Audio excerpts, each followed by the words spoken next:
Humans are set to become walking parasites if the global elite get their way and everybody gives up meat and starts eating bugs and crickets. Scientists are now warning that the meat-free WEF diet will kill off most of the human race, and those who survive will be weak, disease-ridden shells of their former selves. The WEF and UN are pushing humanity to give up meat by 2050 and move to a completely plant-based and insect-based diet, including Bill Gates' synthetic meat. According to the globalists, eating meat is bad for our health and harmful for the planet. But what happened when dozens of nutritional scientists were asked to look into the science behind these claims? Before we dive in, subscribe to the channel if you haven't already, and join the People's Voice Locals community for access to exclusive and uncensored content. The link is below this video. Dozens of scientists were asked to look into the science behind the claims that meat eating is bad for your health and harmful for the planet, in a special issue of a journal called Animal Frontiers. When the scientists analysed the WEF diet, they couldn't believe what they were seeing. The diet is so poor, so lacking in nutrition and sustenance, that it will render us infertile, unable to reproduce, and will kill the majority of the human race within 1 generation. The scientists are now warning against the push by the globalist elite towards plant-based diets, pointing out that poor communities with low meat intake often suffer from stunting, wasting, and anemia, caused by lack of vital nutrients and protein. Thousands of scientists across the globe have also joined the Dublin Declaration, a group stating that livestock farming is too important to society to become a victim of zealotry. They say that many of the negative claims about meat in our diets are simply not true. In particular, the scientists stress that meats provide vitamin B12 intake in human diets, play a major role in supplying retinol, omega-3 fatty acids, and minerals such as iron and zinc, as well as important compounds for metabolism such as taurine and creatine. Scientists note that only well-resourced people from wealthy countries have the means to abandon meat in their diets and consume vegetables and carbs alone. In other words, veganism is a first world ideology that's impractical for the vast majority of the global population. Pro-vegan research tends to be funded by globalist institutions like the UN and WEF, which have made clear that they want meat to become a luxury item or rare treat rather than a dietary staple. The UN says its goal is to enforce a completely meat and dairy-free human diet by 2050 in order to fight climate change, though they have been caught in the past greatly exaggerating how much livestock methane contributes to overall emissions. Even if you believe there is a real climate crisis, despite there being no evidence to support the hype, there is still the fact that livestock emissions are negligible portions of supposed greenhouse gases. You wouldn't be accomplishing anything to save the planet by becoming vegan. And when it comes to the bugs, crickets, and insects, the scientists warn that the WEF diet is positively toxic. The scientists were stunned at the results, but this just proves that they haven't been paying attention to the agenda of the elite. We have known for a long time that we are under attack. For years, I was buying products from big box retailers and food from supermarkets that I knew were full of toxins and GMOs that are proven to be making us infertile and slowly killing us. I wasn't happy about buying these products, but I felt like I didn't have much choice. And I was right. The major conglomerates own every big box retailer and outlet in America, and they are all signed up to the globalist agenda. Every one of these major conglomerates is a World Economic Forum partner, and almost everything they sell is produced in China. American manufacturing has been decimated, jobs have been shipped overseas, and now they're pumping mRNA into our meat and vegetables. So when I heard there's an American Patriot company that manufactures all of its products in America using all natural American ingredients, I thought, this is it.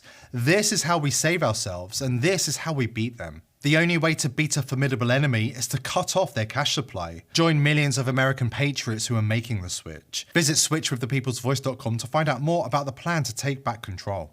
If you start eating insects regularly because you believe this will save the Earth from global warming or climate change, you may be putting yourself and any children you have directly in harm's way, assisting the evil agenda of the globalists who want to depopulate the planet. If you look into the scientific research published in the last few decades, before the elites and mainstream media began promoting bugs and insects as food, some worrying facts quickly surface. The main one: insects are toxic for humans. A 2019 study found that consuming insects poses severe health risks to humans. According to the study, edible insects are an underestimated reservoir of human and animal parasites. Other studies focused on chitin, a natural structural component found in insects' exoskeletons. A 2007 study published in peer-reviewed Nature journal concluded that chitin causes an allergic reaction in humans. Maybe that's our body's way of telling us that we shouldn't be eating the exoskeleton of insects. Another Another study about chitin concludes, chitin, a polysaccharide constituent of many allergens and parasites, initiates innate type 2 lung inflammation through incompletely defined pathways. And another study, focusing on chitosan, a chemical compound made from chitin, discovered that its consumption leads to the depletion of vitamins in the human body, which leads to disastrous effects. As if that wasn't enough, here is a headline from 2018, before the media were on board with the insect propaganda. Eating chitin is like flipping on the kill switch for parasites. With all that being said, the global elite, most notably the World Economic Forum, wants us to put cockroaches in our mouths, chew on their crunchy exterior, and swallow their viscous green insides. They want us to eat cockroaches while smiling, owning nothing and pretending to be happy. Eating locusts, crickets, ants, beetles, worms, bees, wasps, caterpillars, grubs and slugs could fuel the next death wave of humans. And that's just what the globalists want. The bug-eating agenda is not a joke. It's starting to seep through mass media and even into the educational system. The goal is to normalise and even glamorise the consumption of bugs. So why are the powers that be laser focused on forcing the masses to eat crickets, mealworms and cockroaches? Here's a look at the situation. First, you must wrap your head around one important fact. The WEF are looking to redefine what it means to be a human on Earth. They believe that we have too many freedoms and that we consume too many resources. The WEF are not merely trying to penetrate governments and control economies, it wants to redefine the meaning of life on Earth. Nothing less. This is an article on the WEF's actual website. If they are saying this to our faces, imagine what they're saying behind closed doors. In short, they see us as cattle. Other than controlling every aspect of our lives, they also want us to consume fewer resources. This is where the bug-eating agenda comes in. Using buzzwords like sustainability, the global elite is defining what is a responsible diet, while increasingly shaming those who eat meat. And you know what full propaganda mode means? That's right, celebrities. The bug-eating agenda has now moved on to the next phase of the plan. Celebrities are eating bugs on camera. Mainstream media journalists are writing articles promoting bug eating as an inevitability, and schools are forcing children to eat bugs in class. Take a look at this creepy video of Nicole Kidman eating live insects, which she bizarrely calls micro-livestock. I am here to reveal my hidden talent, eating micro-livestock. Cornworms. They're still alive.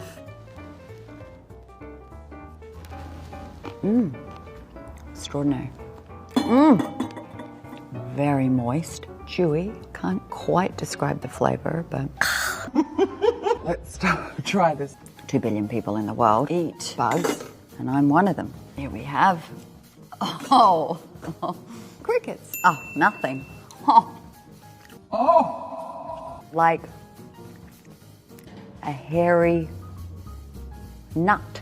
For dessert, the fried grasshopper. These are amazing. Grasshoppers. I recommend them. That's right, an A-list movie star was recruited to seductively consume insects on camera to convince the masses to do the same. This is cringy propaganda 101. But one movie star is not enough. They need many. Robert Downey Jr. is promoting cricket protein on the late-night circuit, and Lupita Nyong'o is using her acting skills to go crazy over eating ants in LA. It's ants. Yeah, he does a lot with crickets and ants. And Yeah. The ants are really good. Are the ants smoked? It's not even crunchy or anything. It's just meant to add a citrus tone to it, but I can ask if they smoke these. Of course, the elites know very well that indoctrination is most effective on young people, which is why they are now targeting children. Take a look at this poster currently plastered in California's public schools. Meanwhile, Bill Gates officially became America's largest private farm owner, with some 269,000 acres across dozens of states. There is a lot of speculation surrounding Bill Gates' farmland grab in America.